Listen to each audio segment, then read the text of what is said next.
Hello everyone, good morning to all of you. Welcome back to SG Canvas. তো এস্টেট 2026-এর কিন্তু notification out হয়ে গিয়েছে। যারা নতুন ক্যান্ডিডেট, যারা এস্টেট এখনো পর্যন্ত দিতে পারোনি, কোনো কারণে জানতে পারোনি, বা যারা সবে সবে বিএড পাস আউট করেছো আগের বার, এইরকম প্রচুর ক্যান্ডিডেট রয়েছে যারা এস্টেট দেওয়ার জন্য আগ্রহী হয়ে রয়েছে। তাদের জন্য কিন্তু এস্টেট 2026-এর নোটিফিকেশান অলরেডি আউট হয়ে গিয়েছে। তো সেই রিলেটেডই আজকের ভিডিওতে আমি ডিসকাস করব। নতুন যারা ক্যান্ডিডেট তাদের জন্য স্পেশালি এই ভিডিওটা, যারা এস্টেট এখনো পর্যন্ত দিতে পারোনি কোনো কারণবশত। তো আজ 14th of August, আগামীকাল তো 15th of August independence day. তো ইন্ডিপেন্ডেন্স ডের আগের দিনই যাই হোক, এটা একটা সুখবরই বলা যেতে পারে যারা দিতে পারেনি তাদের জন্যে। তো শুরু হচ্ছে 17th of August থেকে এস্টেট 2026-এর কিন্তু online form fill up.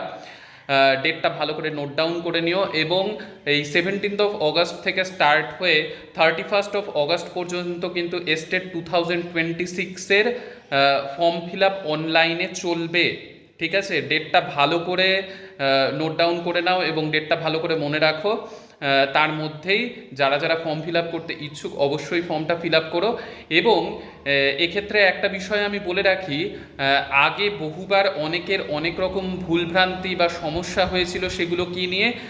Paper ওয়ানে যেমন হচ্ছে ল্যাঙ্গুয়েজে কারা অ্যাপ্লিকেবল, বা পেপার টুতে ল্যাঙ্গুয়েজে কারা অ্যাপ্লিকেবল, এবং স্পেশালি পেপার ওয়ানে সায়েন্সের জন্যে কোন সাবজেক্টগুলো দরকার, বা ম্যাথের জন্য কোন সাবজেক্টগুলো দরকার। অনেকে ফিজিক্স অনার্স বা কেমিস্ট্রি অনার্স নিয়ে পড়ে তারা সায়েন্সে অ্যাপ্লাই করছে বা ম্যাথে অ্যাপ্লাই করছে। এইরকম অনেক ভুলভ্রান্তি হয়েছে। এইরকম রিলেটেড যদি তোমাদের কোনো সমস্যা থেকে থাকে অবশ্যই কিন্তু কমেন্ট সেকশানে জানিও। আমি ডিটেলসে সেই নিয়েও ভিডিও বানাবো। যদিও আমি ছোট্ট করে বলে দিই এই ভিডিওতেও, পেপার ওয়ান যা হচ্ছে বিহারে 9-10-এর টিচার হওয়ার জন্যে এক্সাম হয়, এস্টেট পেপার ওয়ান যেটা, সেইখানে ল্যাঙ্গুয়েজের ক্ষেত্রে খুবই সিম্পল।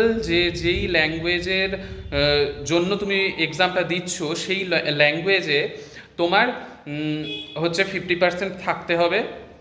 মানে সেই ল্যাঙ্গুয়েজটা তোমার পড়া থাকতে হবে গ্র্যাজুয়েশনে 3 ইয়ার্সে। ঠিক আছে, আচ্ছা এবার চলে আসি সায়েন্সের বিষয়ে। সায়েন্সে একটা খুব বড়সড় গণ্ডগোল প্রতি বছরই অনেকেই করে এবং আমাকে লাস্টে এসে জিজ্ঞাসা করে যে আমি সায়েন্সের জন্য এলিজেবল কিনা।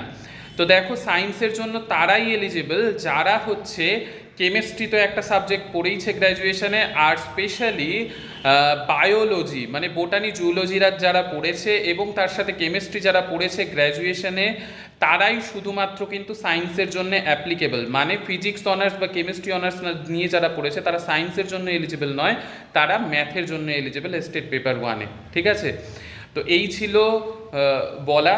যদি অন্য কোনো ডাউট থেকে থাকে আমি অবশ্যই তোমরা কমেন্ট সেকশানে জানিও, আমি সেই বিষয় নিয়ে ডিটেলসে ভিডিও বানাবো। কম্পিটিশানটা অবশ্যই অনেকটাই টাফ হতে চলেছে, যেহেতু এস্টেট আগেও নেওয়া রয়েছে এবং এইবারও এস্টেট আবার নতুন করে হচ্ছে। আর টিআরই 4 অনেকেই জিজ্ঞাসা করছে যে টিআরই 4 কবে নাগাদ হবে।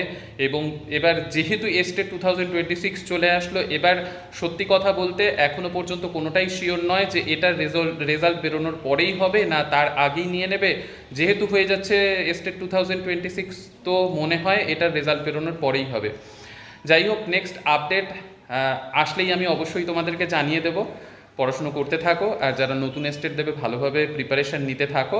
এক্সাম খুব তাড়াতাড়ি হবে। ঠিক আছে, সকলে সুস্থ থেকো, ভালো থেকো, সঙ্গে থেকো, টাটা।